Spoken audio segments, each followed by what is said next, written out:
Hello મારા વહાલા વહાલા વિદ્યાર્થી મિત્રો, કેમ છો? મજામાં? મારું નામ છે ફાલ્ગુન આદ્રોજા, હું રાજકોટથી છું અને તમે જોઈ રહ્યા છો ફિઝિક્સ વિથ ફાલ્ગુન સર. અને વહાલા વિદ્યાર્થી મિત્રો, આજે આપણે શરૂ કરવાના છીએ ધોરણ 11 ફિઝિક્સ ચેપ્ટર નંબર 8 ગુરુત્વાકર્ષણના આઈએમપી એમસીક્યુ. બરાબર? તો ચાલો શરૂ કરીએ આજનો લેક્ચર. જો તમે થિયરીના લેક્ચર ના જોયા હોય તો એ લેક્ચર ઓલરેડી પ્લેલિસ્ટની અંદર તમને મળી જશે. ગુરુત્વાકર્ષણનું આખું પ્લેલિસ્ટ છે, એની અંદર તમે જજો. બધા જ લેક્ચર તમને as per the NCERT textbook સ્વાધ્યાયના દાખલાઓની સાથે તમને મળી જશે. બરાબર? તો ચાલો શરૂ કરીએ આજનો લેક્ચર. પહેલો એમસીક્યુ છે, શું કહે છે?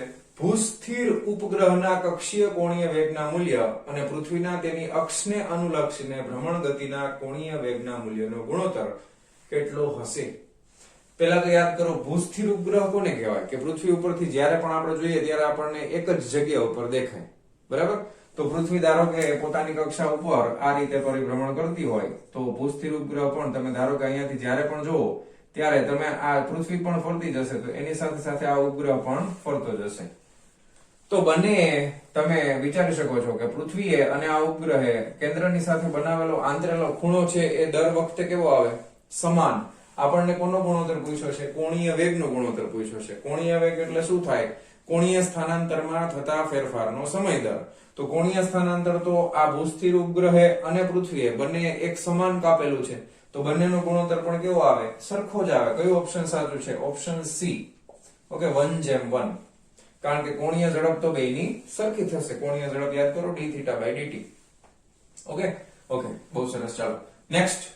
સૂર્યની ફરતે ભ્રમણ કરતા ગ્રહનો ક્ષેત્રીય વેગ. ક્ષેત્રીય વેગ યાદ કરો. ક્ષેત્રીય વેગ એટલે શું થાય? તો કે સૂર્ય અને ગ્રહને જોડતી રેખાએ એકમ સમયમાં આંતરેલું ક્ષેત્રફળ સમાન જ હોય છે, એને કહેવામાં આવે છે ક્ષેત્રીય વેગ. ઓકે, તો ક્ષેત્રીય વેગ હંમેશા કેવો રહેવાનો છે? અચળ. ઓકે, આ થિયોરેટિકલ એમસીક્યુ છે. ભાઈ તમને થિયરી આવડતી હોય તો એકદમ ફટાફટ જવાબ આવડી જાય. તો સૂર્યની ફરતે ભ્રમણ કરતા ગ્રહનો ક્ષેત્રીય વેગ અચળ રહે છે. ક્ષેત્રીય વેગ બદલાતો નથી. આ કયો નિયમ છે? કેપ્લરનો કેટલામો નિયમ છે? બીજા નંબરનો નિયમ છે. ઓકે, એના પછી પૃથ્વીની ફરતે ભ્રમણ કરતા એક કૃત્રિમ ઉપગ્રહનું દળ 500 કિલોગ્રામ છે. તેનું કોણીય વેગમાન 4 × 10⁷ જૂલ / સેકન્ડ હોય તો તેનો ક્ષેત્રીય વેગ શોધો. ઓકે, હવે ક્ષેત્રીય વેગનું સમીકરણ મેં તમને ઓલરેડી થિયરીમાં કરાવેલું છે. ક્ષેત્રીય વેગ એટલે dA/dt. બરાબર છે? ઓકે, ક્ષેત્રફળના છેદમાં સમય, અને એના બરાબર સમીકરણ છે L/2m. યાદ આવી ગયું? L/2m. હવે L/2m, હવે L એટલે તમને આપી દીધું છે કોણીય વેગમાન 4 × 10⁷ ના છેદમાં 2. m એટલે દળ આપ્યું છે 500. બરાબર? 5 દુ 10 એટલે 1000 થઈ જશે. 4 × 10⁷ ના છેદમાં 1000 એટલે 10⁻3. 3 ઉપર જાય તો -3 થાય એટલે 4 × 10 ની કેટલી ઘાત આવશે? 4. એકમ શું થઈ જશે? ક્ષેત્રફળ ના છેદમાં સમય એટલે મીટર સ્ક્વેર પ્રતિ સેકન્ડ. કયો ઓપ્શન સાચો છે? D. Option D is correct. તો આ ક્ષેત્રીય વેગનું સમીકરણ છે. dA/dt L/2m. આ ભૂલતા નહીં. ક્ષેત્રીય વેગનું સમીકરણ dA/dt L/2m. તો એકદમ સિમ્પલ એમસીક્યુ થી આપણે શરૂઆત કરેલી છે. બરાબર? તો ફટાફટ વિડિયો પોઝ કરી અને આ ત્રણ એમસીક્યુ લખી નાખો. ચાલો જવા દઉં છું. ચાલો વિદ્યાર્થી મિત્રો, નેક્સ્ટ એમસીક્યુ છે ચોથા નંબરનો. શું કહે છે? ન્યૂટન મીટર સ્ક્વેર પર કેજી સ્ક્વેર એ નીચેનામાંથી શાનો એકમ છે? 4 વસ્તુ આપેલી છે, કોઈ એકનું તો હશે જ. રેખીય વેગમાન એટલે દળ ગુણ્યા વેગ. દળ એટલે કિલોગ્રામ, વેગ એટલે મીટર પ્રતિ સેકન્ડ. તો એનું તો નથી જ. ગુરુત્વ બળ, કોઈ પણ પ્રકારનું બળ શબ્દ આવે એટલે બળનું એકમ હંમેશા ન્યૂટન થાય, એ પણ નથી. ત્રીજું છે ગુરુત્વાકર્ષણનો સાર્વત્રિક અચળાંક, એનો જ આ એકમ છે. અને ચોથું જોઈ લો ખાલી, ગુરુત્વ પ્રવેગ કોઈ પણ પ્રકારનો હોય, રેખીય હોય કે ગુરુત્વ હોય, પ્રવેગનો એકમ હંમેશા મીટર પ્રતિ સેકન્ડ સ્ક્વેર જ હોય. ગુરુત્વાકર્ષણનો સાર્વત્રિક અચળાંક તમને જો યાદ ન હોય તો ફરી પાછું તમને યાદ કરી દઉં. F = G(m1m2)/r² થાય. હવે અહીંયાથી g ને કરતા બનાવો તો G = Fr²/m1m2 થાય. એટલે આનો એકમ છે ન્યૂટન મીટર સ્ક્વેર પ્રતિ કિલોગ્રામ × કિલોગ્રામ એટલે kg². તો સાચો જવાબ આવશે ગુરુત્વાકર્ષણનો સાર્વત્રિક અચળાંક. રેડી? ચાલો નેક્સ્ટ એમસીક્યુ બહુ સરસ છે. જો કોઈ ગ્રહની આસપાસ ભ્રમણ કરતા જુદા જુદા ઉપગ્રહોની કક્ષીય ત્રિજ્યા સ્મોલ r ને અનુરૂપ આવર્તકાળ કેપિટલ T પરથી મળતા log small r versus log T ના આલેખનો ઢાળ કેટલો હશે? 3/2, 3/2 કે 2? તમને એમ કહેશો કે સર આવો કોઈ આલેખ આપણે ભણ્યા નથી, આવો કોઈ આલેખ આપણે જોયો નથી થિયરીમાં જોયો, તો કેવી રીતે આપણને કેમ મળે? બરાબર, તો બહુ સરસ MCQ છે, એકદમ એટલો બધો અઘરો નથી, જોજો, ધ્યાનથી જોજો. કોના વિરુદ્ધ કોનો છે? તો કે R વિરુદ્ધ T નો છે. હવે કેપ્લરના ત્રીજા નિયમ ઉપરથી આપણને સંબંધ તો ખબર જ છે. શું છે સંબંધ? તો કે આવર્તકાળનો વર્ગ બરાબર 4π² ના છેદમાં GME. બરાબર, પૃથ્વી માટે આપણે એમ લખતા, અત્યારે ખાલી એમ રાખી, બરાબર, અને અહીંયા આપણે લખી નાખતા હતા R નો ઘન. ખ્યાલ આવ્યો કે ના ખ્યાલ આવ્યો? હવે આપણને log R વિરુદ્ધ T નો ગ્રાફ આપ્યો છે ને, તો આપણે R નો ઘન છે ને એને કરતા બનાવીએ. તો R નો ઘન છે એને કરતા બનાવીએ તો આ સામે જાય ચોકડી ગુણાકાર કરો તો GM ના છેદમાં 4π² થઈ જાય કે નહીં? બરાબર, આ સામે ગયું તો અહીંયા T નો સ્ક્વેર તો છે. હવે બે બાજુ ઘનમૂળ તમે લઈ લો એટલે R બરાબર આ GM ના છેદમાં 4π² છે એની 1/3 ઘાત થઈ જાય અને અહીંયા T ની 2/3 ઘાત થઈ જાય. બરાબર, આ ઘાત સામે જવા દો, આ વર્ગ સામે જવા દો તો વર્ગમૂળ આવે, આ ઘન સામે જવા દો તો ઘનમૂળ આવે સામે, એટલે બે બાજુ ઘનમૂળ લેતા ટૂંકમાં. બરાબર, અહીંયા કાંઈ નથી એટલે 1/3 ઘાત, બરાબર, અને અહીંયા 2/3 ઘાત થઈ ગયું. રેડી? ક્લિયર છે? ઓકે, કઈ ખબર પડી બધી? આ સ્ટેપ સમજાણા ને? હા કે ના? હા, બહુ સરસ. હવે ખાલી શું કરવાનું છે? તો કે બંને બાજુ log લેતા, બંને બાજુ log લેતા, બે બાજુ log લઈ લ્યો તો આ થઈ જશે log R is equal to. હવે બે બાજુ તમે log લ્યો છો તો અહીંયા આગળ બે વચ્ચે ગુણાકાર છે ને, આમ કઈ ન હોય એટલે ગુણાકાર તો હોય જ, તો ગુણાકાર એટલે log માં થાય સરવાળો, log માં શું થઈ જાય? સરવાળો. તો આ થઈ જશે log GM ના છેદમાં 4π² ની 1/3 ઘાત વત્તા log T ની 2/3 ઘાત. ખ્યાલ આવ્યો? હવે આમાં લોગના નિયમો વાપરવાના છે. લોગના નિયમો મેં તમને ઓલરેડી સમજાવેલા છે આગળ, બરાબર છે? ઓકે, હવે બે બાજુ આપણે log લીધો છે, લોગના નિયમો. હવે આમાં G અચળ, દળ અચળ, 4 અચળ, પાઈનો વર્ગ અચળ, એની 1/3 ઘાત હોય તો બધું અચળ જ આવે, એટલે આ એક અચળ સંખ્યા થઈ ગઈ. ખ્યાલ આવી ગયો? હજી તમને ખબર છે લોગમાં ઘાત હોય ને એ આગળ આવી જાય. હજી તમે એક સ્ટેપ લખો કે log R is equal to આ 1/3 આ log GM ના છેદમાં 4π² એની 1/3 ઘાત તો આગળ આવી ગઈ, પ્લસ આમાં શું થશે? ઘાત આગળ આવશે એટલે 2/3 ઘાત આગળ આવી ગઈ અને T, બરાબર, સોરી આ log T ને થઈ ગઈ આ રીતે. હવે આ સમીકરણ છે ને, આ સમીકરણ મેળવો જો ફાઇનલી log R બરાબર 1/3 log GM by 4π² plus 2/3 log T. અને હું એક સમીકરણ યાર સરખાવું છું, ધ્યાન રાખજો. y બરાબર આને આપણે mx કહીએ છીએ હો, અને આને આ આખે આખું અચળ છે એટલે આને આપણે c કહીએ છીએ. તો y બરાબર અહીંયા આગળ લખું છું mx અને આ પ્લસ આ અચળાંક સંખ્યા છે c. હવે આ કોનું સમીકરણ છે? y બરાબર mx plus c. તો આ સુરેખાનું સમીકરણ છે. કોનું? સુરેખાનું સમીકરણ છે. અને સુરેખાનો ઢાળ શું હોય? તો કે m જે હોય ને એ ઢાળ હોય. તો આ y બરાબર આ mx plus c. તો અહીંયા આગળ m શું છે? તો કે આ 2/3 બરાબર શું થાય? તો કે ઢાળ થાય. અને log t બરાબર શું થાય? તો કે x થાય. log t બરાબર શું થાય? તો કે x થાય. તો અહીંયા આગળ ઢાળ m બરાબર કેટલો આવ્યો? 2/3. કેટલો આવ્યો? 2/3. તો ઓપ્શન સી ઇઝ કરેક્ટ. બહુ સરસ MCQ છે, જબરજસ્ત MCQ છે. બરાબર, તો વ્યવસ્થિત રીતે બધા સ્ટેપ યાદ રાખી અને કરી નાખો. અને એટલો બધો અઘરો નથી, ખાલી આ સુરેખાનું સમીકરણ છે, કારણ કે ઢાળ તો જ મળે, સુરેખા હોય તો એનો જ ઢાળ આપણને મળે. અને y બરાબર mx plus c. આ mx છે, આ આખે આખું અચળ છે એટલે આ c થશે, બરાબર ને? આ m into x થશે. log t બરાબર x છે. ઓકે, તો લખી નાખો હાલો ફટાફટ વિડિયો પોઝ કરીને. ચાલો જવા દઉં છું, હા, લખી નાખજો. ચાલો વિદ્યાર્થી મિત્રો, નેક્સ્ટ MCQ છે 6 નંબરનો. શું કહે છે કે પૃથ્વીની સપાટી પર ગુરુત્વ પ્રવેગનું મૂલ્ય 9.81 મીટર પ્રતિ સેકન્ડનો સ્ક્વેર હોય તો પૃથ્વીની સપાટીથી પૃથ્વીના વ્યાસ જેટલી ઊંચાઈએ ગુરુત્વ પ્રવેગ કેટલો હશે? આકૃતિ દોરીને સમજીએ. ઓકે, જો કે તમને એમનેમ સમજાઈ ગયું હોય, તમે બધા ટેલેન્ટેડ જ છો, પણ છતાંય મારી એવી ટેવ છે કે તમને સમજાવું પાછું આકૃતિ દોરીને. આ પૃથ્વીની સપાટી છે, ધારો કે આ સપાટી છે, તો અહીંયા આગળ આ પૃથ્વીની ત્રિજ્યા r જેટલી હોય, અહીંયા આગળ ગુરુત્વ પ્રવેગ g નું મૂલ્ય તમને આપી દીધું છે. પૃથ્વીના વ્યાસ જેટલી, અહીંયાથી તમારે ઊંચાઈ ઉપર જવાનું, પણ કેટલી? તો કે પૃથ્વીનો વ્યાસ છે એટલે વ્યાસ એટલે ત્રિજ્યાનું ડબલ થાય એટલે આ 2r જેટલી ઊંચાઈએ જાવ તો અહીંયા આગળ g નું મૂલ્ય કેટલું હોય gh બરાબર ક્વેશ્ચન માર્ક બરાબર ક્લિયર સમજાઈ ગયો પ્રશ્ન આ તમને આપ્યું છે આ કેટલું થાય ગોતવાનું હવે સિમ્પલ તમને ગુરુત્વ પ્રવેગનું સૂત્ર ખબર જ છે ગુરુત્વ પ્રવેગ બરાબર સપાટી ઉપર gme/r નો સ્ક્વેર થાય એટલે તમે સિમ્પલ ભાષામાં એમ કહી શકો ગુરુત્વ પ્રવેગ ચલે છે g ને m તો અચળ છે તો 1/r² ના સમપ્રમાણમાં ચલે છે તો તમે એમય કહી શકો કે g1 ચલે છે 1/r1 નો સ્ક્વેર અને g2 ચલે છે 1/r2 નો સ્ક્વેર બરાબર હવે આપણે આને g1 કહી દઈએ આને g2 કહી દઈએ મારે g2 જોઈએ છે તો g2 ના છેદમાં g1 સમીકરણ 2 ભાગ્યા 1 કરો તો g2 ના છેદમાં g1 છેદનો છેદંશમાં આવશે એટલે r1 ના છેદમાં r2 નો સ્ક્વેર થઈ જાય ખ્યાલ આવ્યો ને કારણ કે આ વ્યસ્ત વર્ગના નિયમ છે આ વ્યસ્ત વર્ગનો એટલે છેદનો છેદંશમાં જાય તો 2 અહીંયા આવશે તો અહીંયા 2 આવશે 1 અહીંયા આવશે તો અહીંયા 1 આવશે રેડી હાલો બહુ સરસ હવે આપણને શું ખબર છે તો કે r1 બરાબર તો પૃથ્વીની ત્રિજ્યા છે આરી અને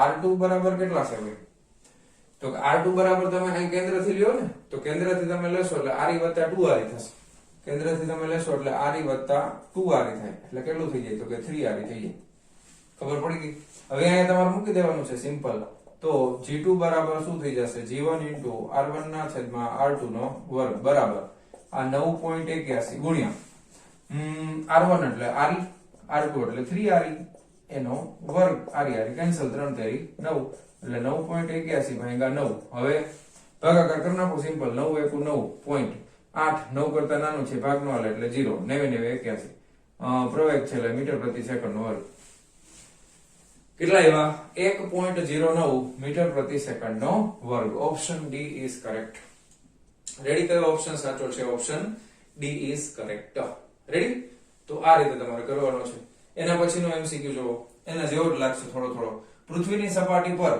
ગુરુત્વીય સ્થિતિમાન phi હોય તો સપાટીથી પૃથ્વીની ત્રિજ્યા જેટલી ઊંચાઈએ ગુરુત્વ સ્થિતિમાન કેટલું હશે તો પહેલા તો પૃથ્વીની સપાટી પર ગુરુત્વ સ્થિતિમાન પૂછ્યું છે એટલે આપ્યું છે phi બરાબર ગુરુત્વ સ્થિતિમાન એટલે -gme/re બરાબર થઈ ગયું -gme/re પૃથ્વીની ત્રિજ્યા જેટલું છે હવે અહીંયા આપણે સિમ્પલ તમે આના માટે પણ આવું લખી શકો કે phi ચલે છે -1/r phi ચલે છે -1/r થાય કે નહીં પૃથ્વીની સપાટી ઉપર હવે આ તમને સપાટી ઉપર આપ્યું છે એટલે આપણે phi1 એને અહીંયા અચ્છા હવે આમ લખો phi1 ચલે છે -1/r1 અને phi2 ચલે છે -1/r2 પાછો ગુણોત્તર લેવાનો છે આ phi2 ના છેદમાં phi1 તો phi2 ના છેદમાં phi1 બરાબર છેદનો છેદંશમાં વહી જશે માઈનસ માઈનસ પ્લસ થઈ જશે એટલે r2 ના છેદમાં r1 એટલે phi2 બરાબર phi1 r2 ના છેદમાં r1 ઓકે phi1 એટલે તો phi છે phi1 એટલે તો phi છે r2 ના છેદમાં r1 હવે r1 એટલે શું છે તો કે પૃથ્વીની સપાટી પૃથ્વીની ત્રિજ્યા r અને પૃથ્વીની ત્રિજ્યા જેટલી ઊંચાઈએ લઈ જાઓ એટલે r2 બરાબર શું થઈ જશે પૃથ્વીની ત્રિજ્યા r અને પાછા પૃથ્વીની ત્રિજ્યા જેટલી ઊંચાઈ એટલે r લઈ ગયા એટલે આ થઈ ગયું 2re ચાલે તો r2 બરાબર આપણે 2re લખી નાખીએ અને r1 બરાબર આપણે re લખી નાખીએ re કેન્સલ થઈ ગયા શું આવશે 2phi ઓકે તો આનો જવાબ આવશે phi r2 ઓકે સોરી અહીંયા આવશે r1/r2 રેડી r1/r2 લોચો માર દીધો અહીંયા આવશે re ને અહીંયા આવશે 2r બરાબર તો phi/2 આવશે શું આવશે phi/2 રેડી વ્યસ્ત પ્રમાણમાં છે એટલે અહીંયા 1 આવે તો અહીંયા 2 આવે 2 આવે તો અહીંયા 1 આવે રેડી તો આ આવશે phi/2 option A is correct ready તો લખી નાખો ફટાફટ વિડિયો પોઝ કરીને ચાલો જવા દઉં છું હા ચાલો નેક્સ્ટ એમસીક્યુ છે 8મા નંબરનો પૃથ્વીની સપાટી પર ગુરુત્વ પ્રવેગ 10 મીટર પ્રતિ સેકન્ડ સ્ક્વેર આપ્યો છે એટલે 10 લેવો પડે અને પૃથ્વીની ત્રિજ્યા 6400 કિલોમીટર લેતા સપાટીથી 64 કિલોમીટર ઊંડાઈએ જતા ગુરુત્વ પ્રવેગ g ના મૂલ્યમાં થતો ઘટાડો ખાલી જગ્યા મીટર પ્રતિ સેકન્ડ સ્ક્વેર થશે ગુરુત્વ પ્રવેગ કેટલો થશે એમ નથી પૂછ્યું ગુરુત્વ પ્રવેગમાં ના મૂલ્યમાં થતો ઘટાડો કેટલો થશે એટલે કે એની કિંમત કેટલી ઘટશે એ પૂછ્યું છે ઓકે સમજજો બરાબર હવે આપણે સમીકરણ આપણી પાસે છે ઊંડાઈ માટેનું સમીકરણ છે ઊંડાઈમાં આપણે જઈએ તો GD શું થશે g કૌંસમાં 1 - d upon re યાદ છે આ સમીકરણ યાદ જ હોય ઊંડાઈ ઉપર જઈએ એટલે -d upon re આવે ઓકે હવે અહીં આપણે g ને ખાલી અંદર ગુણાકારમાં લઈ લઈએ છીએ આ ge છે આ પૃથ્વીની સપાટી ઉપરનો પ્રવેગ છે એટલે એને ge કહી દઈએ તો ge - ge d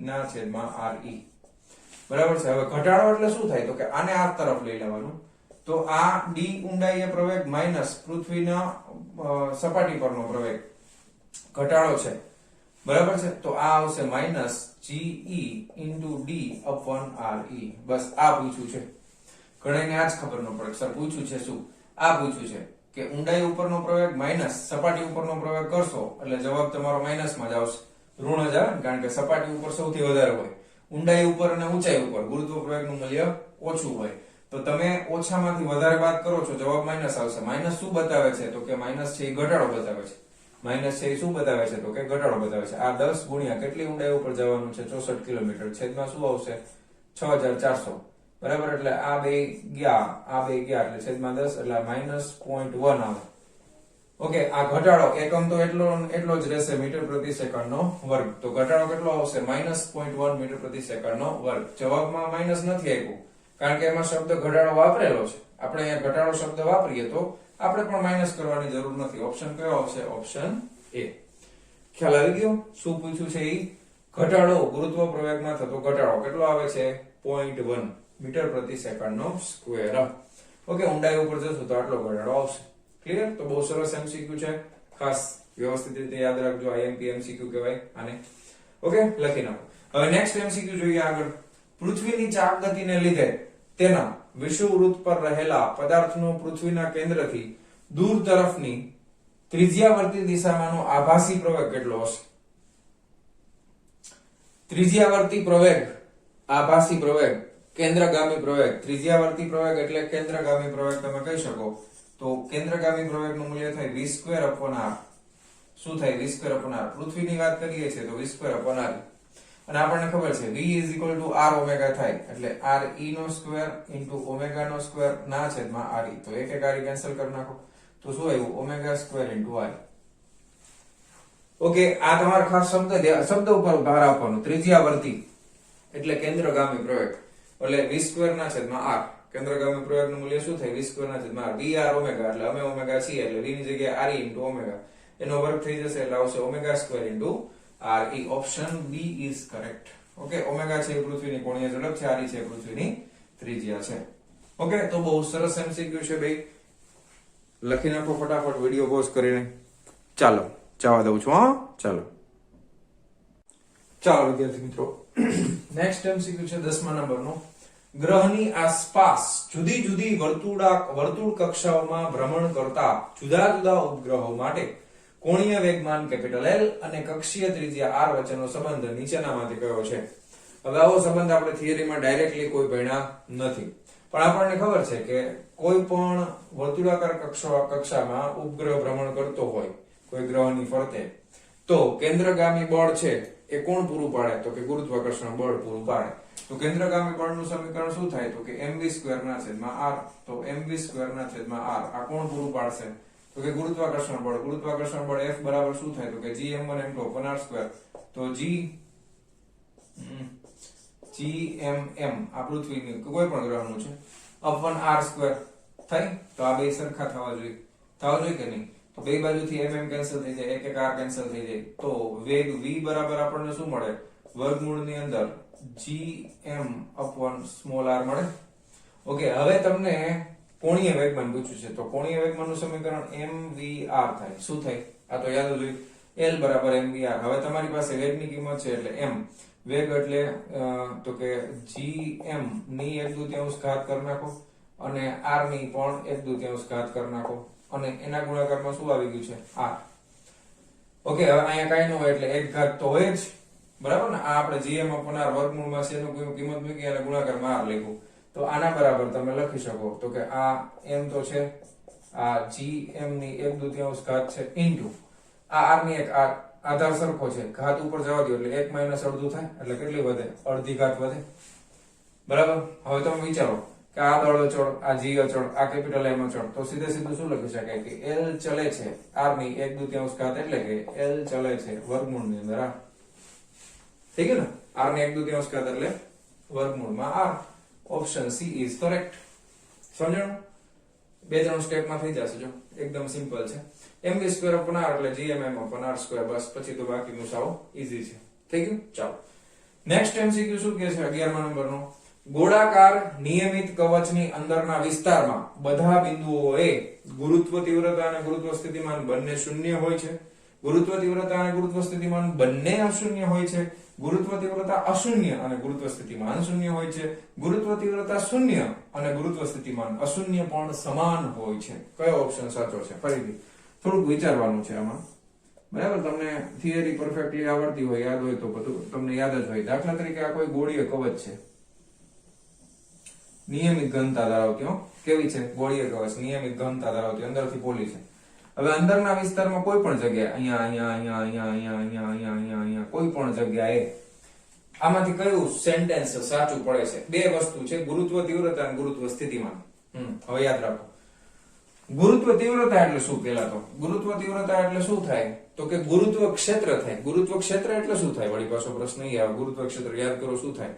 તો કે જ્યારે બે દળ એકબીજાની નજીક હોય ત્યારે બે એકબીજા પ્રત્યે જે આકર્ષણ બળ લગાવે ત્યારે આપણે અમુક ક્ષેત્રની કલ્પના કરીએ છીએ કે આકર્ષણ બળ છે એ અમુક વિસ્તારમાં લાગે છે, એટલે એને આપણે ગુરુત્વ ક્ષેત્ર કહીએ છીએ.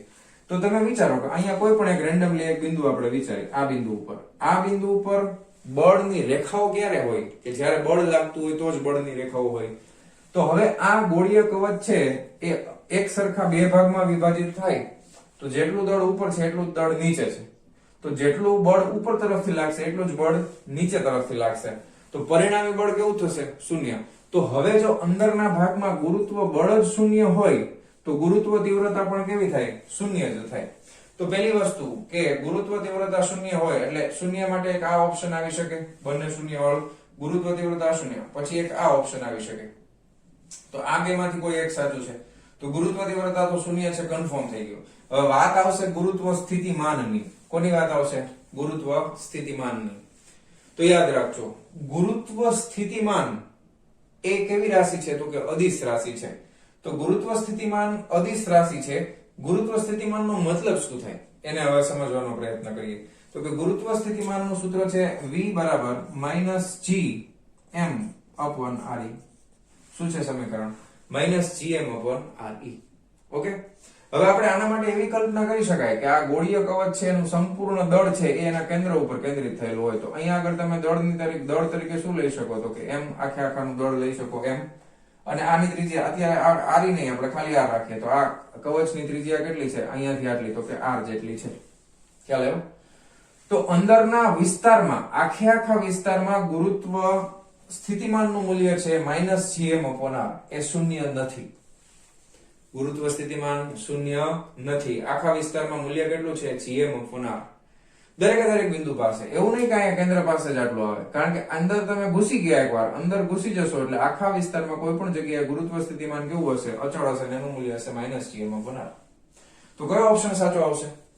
અશૂન્ય પણ સમાન હોય છે, એટલે option D is correct. Option D is correct. 12મા ધોરણના પેલા અને બીજા ચેપ્ટરમાં તમને આ કન્સેપ્ટ બહુ જ કામમાં આવશે.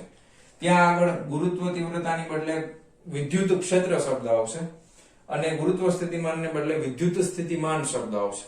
ધ્યાન આપજો ખાસ. આ 12મામાં ખૂબ અગત્યનું છે, બહુ કામમાં આવશે. તીવ્રતાની બદલે ગુરુત્વ ક્ષેત્ર કયો, આપણે ત્યાં આગળ વિદ્યુત ક્ષેત્ર આવશે. ગુરુત્વ સ્થિતિમાનની બદલે વિદ્યુત સ્થિતિમાન શબ્દ આવશે. રેડી? ઓકે. આ અહીંયા આગળ સોરી આપણે આ સંજ્ઞા u વાપરીએ છીએ. 12મા ધોરણમાં સંજ્ઞા છે એ v આવશે. બરાબર? મેં તમને થિયરી વખતે કીધું હતું, બે ઊંધું જતું છે. અહીંયા આગળ આપણે સ્થિતિમાનની સંજ્ઞા ટેક્સ્ટ બુકમાં u આપી છે, તો આપણે u લઈ લઈએ. અને સ્થિતિ ઉર્જાની સંજ્ઞા v આપી છે, તો v લઈ લઈએ. 12મા ધોરણમાં સ્થિતિમાનની સંજ્ઞા v થઈ જશે અને ઉર્જાની સંજ્ઞા u થઈ જશે. ઓકે. તો એ આપણે થોડો કોન્ફ્લિક્ટ છે ટેક્સ્ટ બુકમાં, તો આપણે ટેક્સ્ટ બુકને જ અત્યારે ફોલો કરીએ છીએ. તો ફટાફટ લખી નાખો વિડીયો પોઝ કરીને. ચાલો જવા દઉં છું. ચાલો વિદ્યાર્થી મિત્રો, નેક્સ્ટ MCQ છે 12મા નંબરનો. નીચેનામાંથી કયો વિકલ્પ અનુક્રમે ગુરુત્વ સ્થિતિમાન અને ગુરુત્વ સ્થિતિ ઉર્જાના પારિમાણિક સૂત્રો રજૂ કરે છે.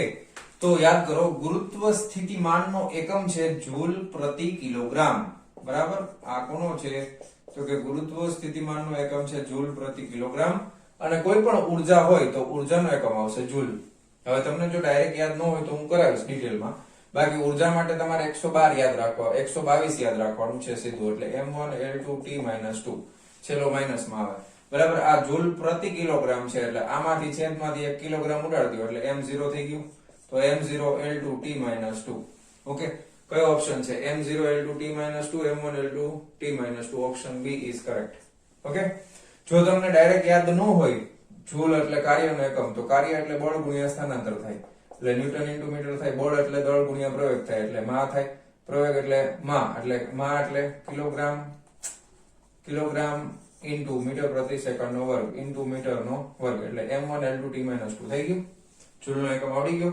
બરાબર, અને આ જૂલ પ્રતિ કિલોગ્રામ સ્થિતિમાનનો એકમ એટલે છેદમાં 1 કિલોગ્રામ આવશે એટલે option B is correct. Ready? Okay, કઈ પ્રોબ્લેમ નથી. ઓકે ને?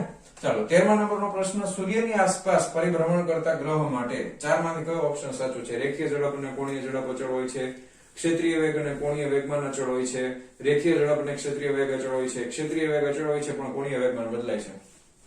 હવે યાદ કરો, કોઈ પણ ગ્રહની આસપાસ ઉપગ્રહ પરિભ્રમણ કરે કે સૂર્યની આસપાસ બીજા કોઈ પણ ગ્રહો પરિભ્રમણ કરે તો એના ઉપર કોઈ દિવસ કોઈ બાહ્ય ટોર્ક લાગતું નથી. બાહ્ય ટોર્ક ન લાગતું હોય તો કોણીય વેગમાન અચળ હોય. શું હોય? તો કે પહેલું કોણીય વેગમાન અચળ હશે. શું અચળ હશે? કોણીય વેગમાન અચળ હશે, પહેલી વસ્તુ. બીજી વસ્તુ, ક્ષેત્રીય વેગ છે એ કેપ્લરનો બીજો નિયમ છે. ક્ષેત્રીય વેગ dA/dt બરાબર L/2m, જ્યાં L એટલે કોણીય વેગમાન છે એ પણ અચળ છે, 2m એટલે ગ્રહનું દળ છે એ પણ અચળ છે. એટલે ક્ષેત્રીય વેગ પણ અચળ હશે. તો ઓપ્શન કયો આવશે સાચો? Option B is correct. Okay, તો ફટાફટ લખી નાખો 12મો અને 13મો MCQ વિડિયો પોઝ કરીને. ચાલો જવા દઉં છું. ચાલો વિદ્યાર્થી મિત્રો, નેક્સ્ટ MCQ છે 14મા નંબરનો. શું કહે છે? ગ્રહની આસપાસ એક જ કક્ષામાં ઘૂમતા બે ઉપગ્રહ. કક્ષા એક જ છે પણ એમાં કેટલા ઉપગ્રહ છે? બે. એ બેના દળ જુદા જુદા છે. તો દળોનો ગુણોત્તર આપ્યો છે m1/m2 બરાબર 1/2 હોય તો તેમના કક્ષીય વેગોનો ગુણોત્તર v1/v2 બરાબર કેટલો થાય? હવે એક જ કક્ષામાં ઉપગ્રહનું દળ ગમે એટલું હોય પણ કક્ષીય વેગ છે એ હંમેશા અચળ હશે. કેવી રીતે ખબર પડી? તો કે કક્ષીય વેગ માટે ગુરુત્વાકર્ષણ બળ અને કેન્દ્રગામી બળ બંને સરખા હોય તો 1/2 mv²/r તમે લખો mv²/r બરાબર. અહીંયા સામે શું આવશે? તો કે ગુરુત્વાકર્ષણ બળ G_M into small m એટલે ગ્રહનું દળ /r². હવે સામસામેથી m કેન્સલ કરી નાખો, એક r કેન્સલ કરી નાખો એટલે કક્ષીય વેગ v નું સમીકરણ શું આવે? વર્ગમૂળની અંદર G_M થાય. હવે આમાં ક્યાંય ગ્રહનું દળ આવતું નથી. આ તો કોનું દળ છે? સોરી, ઉપગ્રહનું દળ નથી આવતું. આ તો ગ્રહનું દળ છે. તો ઉપગ્રહનું દળ ભલે ગમે એટલું હોય એનાથી આપણા વેગમાં કોઈ ફેર પડશે નહીં. અને આ એક જ કક્ષામાં છે એટલે r અચળ થઈ ગયું. એનો મતલબ એમ કે v1 બરાબર v2 થઈ ગયું. v1 બરાબર v2 હોય તો બેનો ગુણોત્તર કેટલો આવે? એક જ આવે. Option A is correct. ખ્યાલ આવી ગયો? ઓકે, ચાલો નેક્સ્ટ 15મા નંબરનું. એક ગ્રહની આસપાસ સ્મોલ r ત્રિજ્યાની કક્ષામાં રહેલા ઉપગ્રહનો આવર્તકાળ કેપિટલ T હોય તો 4r ત્રિજ્યાની કક્ષામાં ઉપગ્રહનો આવર્તકાળ T' બરાબર ખાલી જગ્યા. તો આવર્તકાળ અને કક્ષીય ત્રિજ્યા વચ્ચેનો સંબંધ કેપ્લરનો કયો નિયમ? ત્રીજો નિયમ આપણને ખબર છે. શું છે નિયમ? t² બરાબર 4π² બરાબર ઇન્ટુ r નો ઘન. એટલે તમે સિમ્પલ આમ કહી શકો t² ચલે છે r નો ઘન. બરાબર. આવર્તકાળ જોઈએ છે તો આવર્તકાળને કરતા બનાવી તો t ચલે છે r ની 3/2 ઘાત થાય. બે બાજુ વર્ગમૂળ લઈ લો. બરાબર, એટલે અહીંયા t1 લઈ લો, અહીંયા r1 લઈ લો, અહીંયા t2 લઈ લો, તો અહીંયા r2 લઈ લો. 3/2 ઘાત કરી નાખો. બરાબર. હવે આને t' કહી દો, આને t કહી દો, 1 નહીં, આને t' કહી દો. બરાબર, તો આ r' થઈ જાય. ઓકે, r' ની 3/2 ઘાત. હવે અહીંયા r અને r' નો સંબંધ આપણે આપ્યો છે. r' બરાબર તમે લખી શકો r' બરાબર 4r છે. તેથી t' ના છેદમાં t બરાબર r' ના છેદમાં r ની 3/2 ઘાત. r' એટલે કેટલા છે? 4r ના છેદમાં r કેન્સલ ની 3/2 ઘાત. હવે પહેલા આપણે આનું વર્ગમૂળ કાઢી અને પછી એનો ઘન કરીએ. વર્ગમૂળ કાઢો એટલે 2 આવશે. જો આને આમ લખાય, ઘણા એને પછી લોચો પડે. આ √4 આ વર્ગમૂળ છે એટલે √4 એનો કરવાનો ઘન. ખ્યાલ આવ્યો? એટલે √4 એટલે 2 થાય. 2 નો કરો ઘન, 2 દુ 4 દુ 8 થાય. તો t' બરાબર 8t થાય. કેટલું થાય? t' બરાબર 8t. છેદમાં t છે, અહીંયા ગુણાકારમાં આવી ગયો તો t' બરાબર 8t થશે. Option C is correct. Okay, આ સિમ્પલ આ આવડવું જોઈએ. પછી ઘણા એમ થાય સર આવું ક્યાંથી આવી ગયું? તો જો આ 3/2 એટલે વર્ગમૂળ તો છે અને એનો ઘન છે, બરાબર? એટલે 4 નું વર્ગમૂળ કાઢી લેવાનું અને એનો ઘન કરી દેવાનો. 4 નું વર્ગમૂળ એટલે 2, 2 નો ઘન એટલે 8. 8t જવાબ આવી ગયો. ઓકે, તો લખી નાખો ફટાફટ વિડિયો પોઝ કરીને. ચાલો જવા દઉં છું. ચાલો વિદ્યાર્થી મિત્રો, એમસીક્યુ નંબર 16 શું કહે છે? બે ગ્રહોની ત્રિજ્યા O અનુક્રમે r1 અને r2 તથા તેમની ઘનતાઓ અનુક્રમે ρ1 અને ρ2 છે. તેમની સપાટી પરના ગુરુત્વ પ્રવેગ અનુક્રમે g1 અને g2 છે. તો g1 ના છેદમાં g2 બરાબર કયો ઓપ્શન સાચો છે? r1 ρ1 by r2 ρ2, r2 ρ2 by r1 ρ1 ટીકડું ફલાણું. જોઈએ આપણે કઈ રીતે કરશું, બરાબર? તો સૌથી પહેલા યાદ હોવું જોઈએ કે ગુરુત્વ પ્રવેગ g બરાબર gme/1 r2 થાય. સાચું ખોટું? ઓકે, હવે me આ પૃથ્વી માટે છે એટલે આપણે જનરલ સમીકરણ લખીએ તો gm/r2 લખાય. સાચું કે ખોટું? હા કે ના? બરાબર. હા, હવે અહીંયા m એટલે દળ થાય. તો હવે તમને ઘનતા આપેલી છે તો ઘનતા બરાબર શું થાય? તો કે ભાઈ દળના છેદમાં કદ થાય. તો કે ભાઈ દળ એટલે શું થાય ભાઈ? તો દળને કરતા બનાવો ને યાર. દળ બરાબર ઘનતા ગુણ્યા કદ થાય. હવે ઘનતા તમને આપેલી છે, એકની ρ અને એકની ρ2 એટલે ρ. કદ નું સમીકરણ 4 ગોળા છે ને, જો ત્રીજી આપેલી છે ગોળો, તો ગોળાનું કદ 4/3 પાઈ r નો ઘન થાય. થાય કે નહીં? રેડી? હાલો, બહુ સરસ. તો પેલા g1 બરાબર કેપિટલ G અચળ છે. પેલા માટે r1 નો સ્ક્વેર લખી નાખીએ, એના માટે દળ માટે ρ1 લખી નાખીએ, ગુણાકારમાં 4/3 પાઈ r1 નો ઘન લખી નાખીએ, બીજા માટે g2 લખી નાખીએ, એના માટે કેપિટલ G r2 નો વર્ગ ગુણ્યા અહીંયા ρ2 ગુણ્યા 4/3 પાઈ r2 નો ઘન. હવે અહીંયા r1 નો સ્ક્વેર, અહીંયા આ ઘન છે એટલે તગડો ઉડી ગયો, r2 નો સ્ક્વેર તગડો ઉડી ગયો, ખાલી r2 વધશે. રેડી? તેથી તમે શું લખી શકો કે ભાઈ g1 ચલે છે, g અચળ બરાબર, ρ1 એમ નામ 4/3 પાઈ અચળ, તો ρ1 અને r1 અને અહીંયાથી લખી શકાય કે ભાઈ g2 ચલે છે, ρ2 અને r2. તો આપણે g1 ના છેદમાં g2 એટલે આના છેદમાં આ એટલે ઉપરના છેદમાં નીચેનું, ρ1 r1 ના છેદમાં ρ2 r2. હા, ρ1 r1 ના છેદમાં ρ2 r2. Option A is correct. બરાબર? એકદમ સિમ્પલ એમસીક્યુ છે પણ બહુ સરસ છે. થોડીક ટ્રીક વાપરવાની છે. બરાબર? ચાલો લખી નાખો ફટાફટ. જવા દઉં છું. હા, ચાલો વિદ્યાર્થી મિત્રો, નેક્સ્ટ એમસીક્યુ છે 17મો અને 18મો લાસ્ટ એમસીક્યુ છે. પૃથ્વીની આસપાસ ભ્રમણ કરતા ઉપગ્રહોની ગતિ ઉર્જા અને તેમની કક્ષીય ત્રિજ્યા r વચ્ચેનો સંબંધ કેવા પ્રકારનો હશે? તમને 4 ઓપ્શન આપ્યા છે. તો આપણને ખબર છે કે કક્ષામાં કોઈ પણ ઉપગ્રહ પરિભ્રમણ કરતો હોય તો કેન્દ્રગામી બળ એ કોણ પૂરું પાડે છે? ગુરુત્વાકર્ષણ બળ. તો સમીકરણ આપણને ખબર છે mv²/r બરાબર શું થાય? તો કે gmm/r². બરાબર? હવે અહીંયાથી તમને ખબર છે એક r ને કેન્સલ કરી નાખો અને 1/2 વડે બે બાજુ ગુણી નાખો. આ 1/2 mv² એટલે ગતિ ઉર્જા થઈ ગઈ ek બરાબર. હવે ચલે છે કરવાનું છે ને, તો = આ 1/2 કેપિટલ G અચળ, ગ્રહનું પૃથ્વીનું દળ એટલે આ માસ ઓફ અર્થ જ લખીએ આપણે, પૃથ્વીનું દળ અચળ બરાબર, એક r ઉડી ગયો એટલે છેદમાં r, કક્ષીય ત્રિજ્યા અચળ કક્ષીય ત્રિજ્યા એમ રાખીએ અને આ ગ્રહનું દળ છે m બરાબર, અને આના ગુણાકારમાં 1/r કરી નાખીએ. તો આ બધી વસ્તુ અચળ છે. કક્ષીય ત્રિજ્યા બદલાય છે એવું સમજવાનું આપણે, કારણ કે એની વચ્ચેનો સંબંધ પૂછ્યો છે.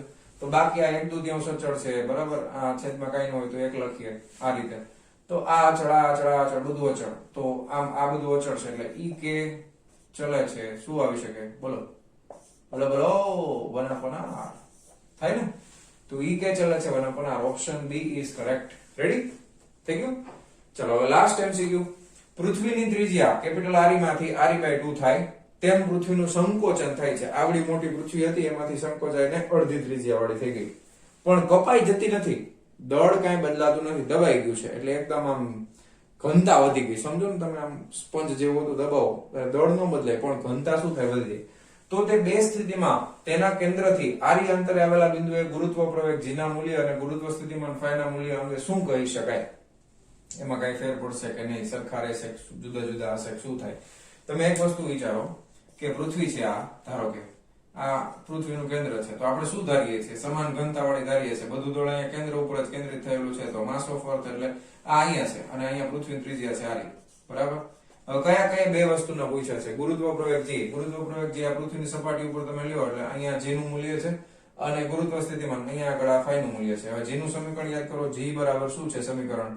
તો કે gme upon re નો સ્ક્વેર છે કે નહીં, બરાબર. અને ગુરુત્વ સ્થિતિમાન phi બરાબર, અત્યારે માઈનસ સંજ્ઞાને ભૂલી જાય તો gme upon શું આવે છે? તો કે re ગુરુત્વ સ્થિતિમાન. હવે આમાં ક્યાંય તમે જો કે પૃથ્વીનું દળ તો અચળ છે, તમે સંકોચો છો છતાં પણ દળ અચળ છે એવું કીધું છે. જો આમાં સંકોચન થાય છે પણ કપાઈ જતી નથી એટલે દળ અચળ થઈ ગયું, બરાબર. હવે પૃથ્વીની ત્રિજ્યા અહીંયા અચળ રાખેલી છે, આ પણ અચળ, કોઈ વસ્તુ બદલાતી નથી. એટલે આને તમે સંકોચીને કદાચ આવડી કરી નાખો ને તો પણ છતાં પણ આ જગ્યા ઉપર તમને આ જગ્યાનું પૂછ્યું છે તો આખે દળ તો બધું અહીં કેન્દ્ર ઉપર કેન્દ્રિત થયેલું છે, તો g નું મૂલ્ય અચળ રહેશે. આ જગ્યા ઉપર phi નું મૂલ્ય પણ અચળ રહેશે. તો કયો ઓપ્શન સાચું છે? g નું મૂલ્ય અડધું નહીં, g નું મૂલ્ય અગાઉ જેટલું જ અને phi નું મૂલ્ય નહીં. g અને phi બંનેના મૂલ્ય અગાઉ જેટલા જ રહે છે. Option D is correct. Ready? Concept સમજાઈ ગયો તમને?